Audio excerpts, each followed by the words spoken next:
প্রিয় ভাই বোনেরা, বিগত ১.৫ দশকের ফ্যাসিবাদী আন্দোলনের সঙ্গে স্বাধীনতা পরবর্তী ৩-৩.৫ বছরের সময়কাল ছাড়া আর কোনো শাসনামলের তুলনা চলে না।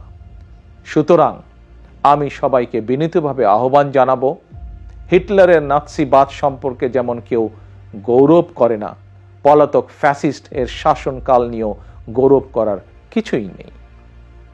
ডাকাতি করে কিছু সম্পদ চ্যারিটি করলেও জনগণের চোখে ডাকাত যেমন গ্রহণযোগ্য নয়, তেমনি অন্তর্বর্তীকালীন সরকারের ব্যর্থতা খুঁজতে গিয়ে কৌশলে পলাতক ফ্যাসিস্টদের পক্ষে সাফাই গাওয়াও তেমন গ্রহণযোগ্য হতে পারে না। যারা কৌশলে ফ্যাসিবাদী শাসনের সঙ্গে বর্তমান অন্তর্বর্তীকালীন সরকারের তুলনা করতে চান, তাদেরকে স্মরণ করিয়ে দিয়ে বলতে চাই, ৫ই আগস্ট বাংলাদেশে যা ঘটেছে এটি শুধু বাংলাদেশ নয়, বিশ্বের ইতিহাসেও মনে হয় নজিরবিহীন। ৫ই আগস্ট গণভবন ছেড়ে ফ্যাসিস্ট পালিয়েছে।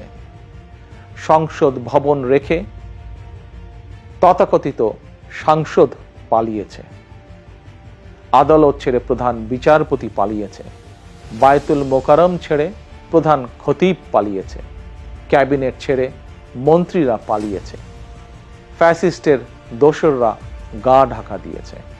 তবে উদ্বেগের বিষয় হচ্ছে, পলাতক এই ফ্যাসিস্টের চক্রের মনে এখনো কোনো অনুতাপ, অনুশোচনা নেই।